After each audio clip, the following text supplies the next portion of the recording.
And that's all for today's class. Remember to finish your homework tonight.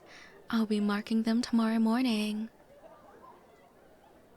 Which means no more passing around each other's answers throughout the day.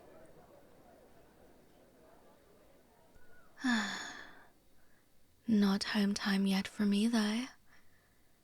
I've got to mark some essays. Good work, Jerome. It's about drive, it's about power indeed. Oh, Millie, you forgot to write a conclusion. So close to an A.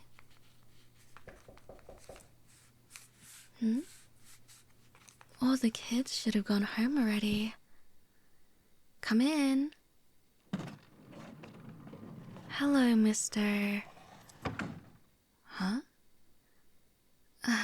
I'm sorry. You look really familiar. Have we met before? Never mind. You must be the new teacher assistant. My name is Ms Beary, but you can just call me Ein. I forgot you were going to start tomorrow. Are you giving yourself a school tour?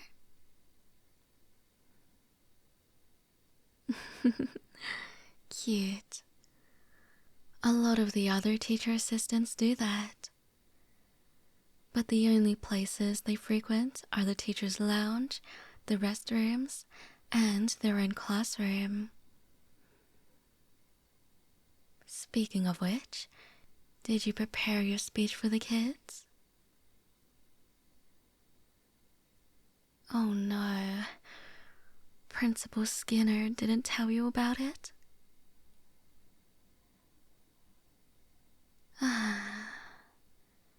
It's a school tradition to read a speech in front of the kids on your first day. The only requirement is it has to be appropriate and motivating. Feel free to throw in a bunch of memes if you want to earn their respect. Do it tastefully, though. I heard Mr. Millet used really outdated memes, and now the kids call him cringe.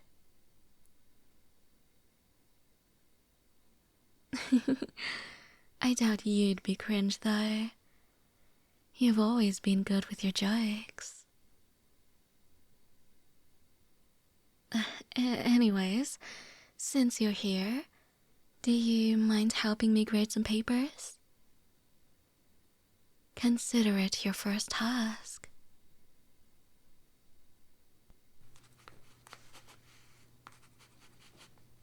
Are you doing okay?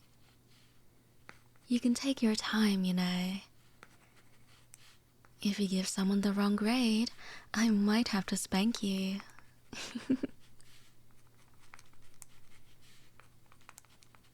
So, what made you want to be a teacher?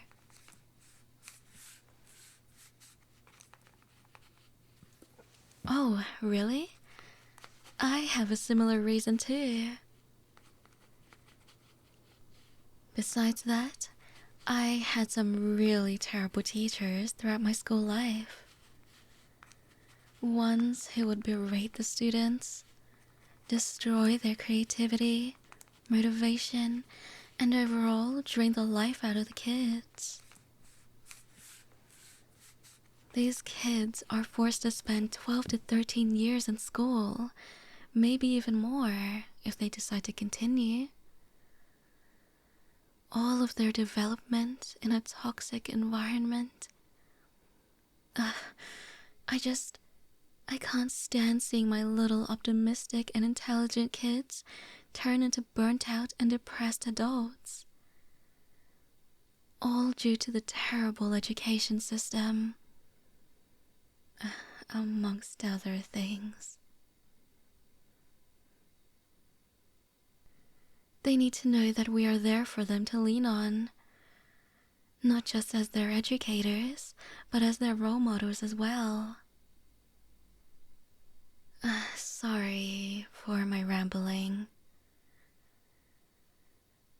I know my influence alone isn't going to change the industry, but if a few kids in my class graduate happy and get into their top schools without having to resort to unhealthy habits, then I think I've succeeded as a teacher.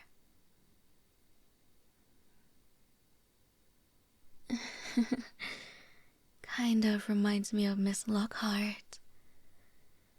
She was so caring towards us, almost as if she was our second mom. Remember the time she brought the whole class sandwiches because all we ate were Lunchables? She wasn't earning much on a teacher's salary, but she did it out of love.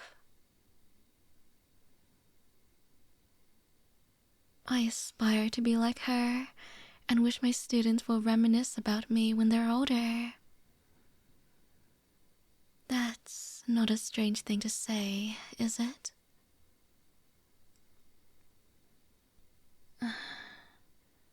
Do you really not remember?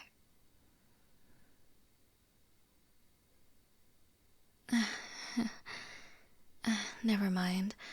I think I'm just feeling tired. All these all-nighters to prepare my students' classes are starting to get to me.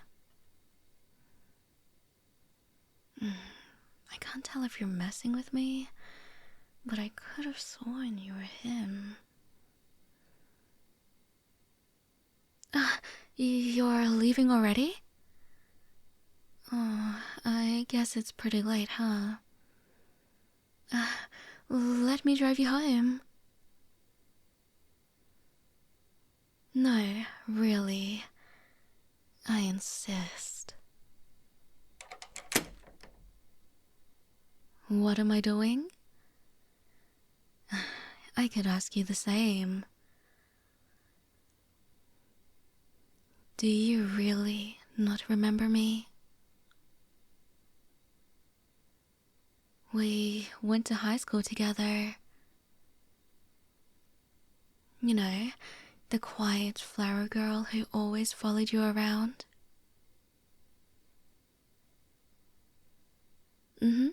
That's it. My name used to be Ian Rory. Oh, no, I didn't get married. My parents divorced during college, and I took on my mother's surname, Beary. I was kind of sad you didn't recognize me from the get-go. Well, my aesthetic definitely isn't the same as back then, so I don't really blame you. But I started to think you were trying to move on from our past together because of how professional you were being.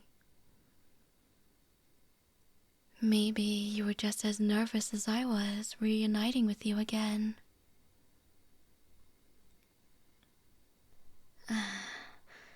If you'd like to transfer classes, I can understand how awkward it must be working with your ex-girlfriend. I'd imagine you'd get flashbacks to our first kiss and our dates, and it'd make you uncomfortable.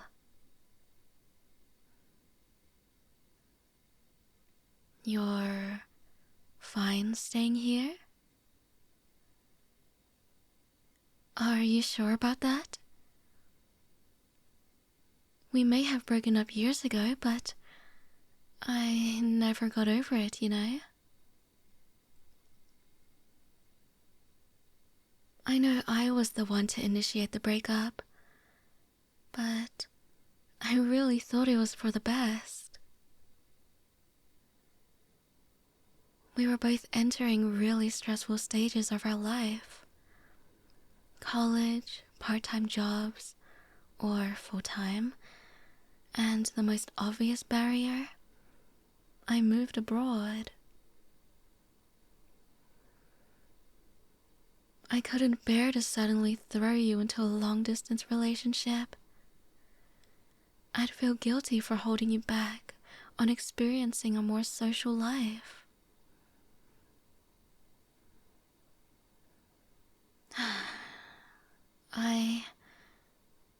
Despite everything that's happened,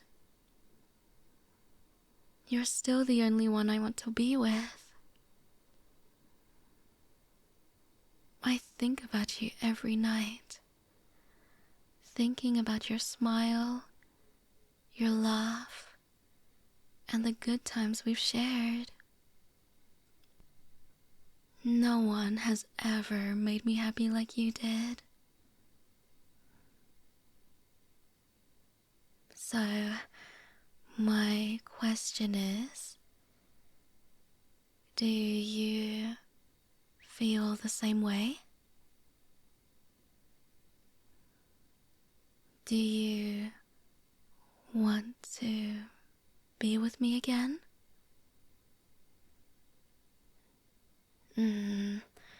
I wouldn't want to subject my students to our flirty behavior in front of them.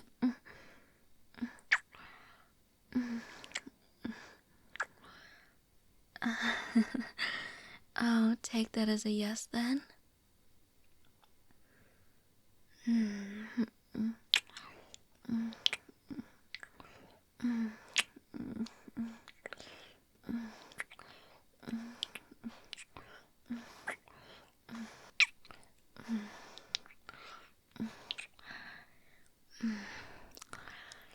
You taste just as sweet as you did the first time.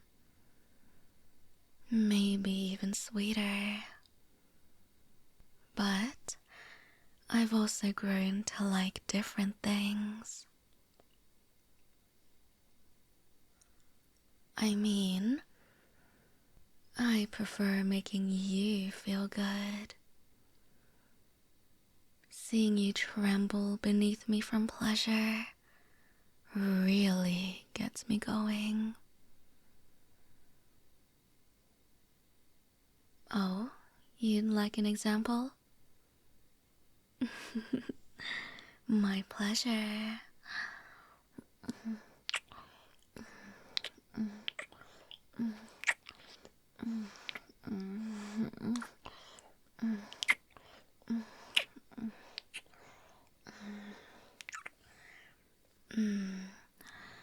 Just like that.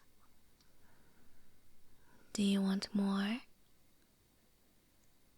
Yeah? It's time for us to make up for lost time then.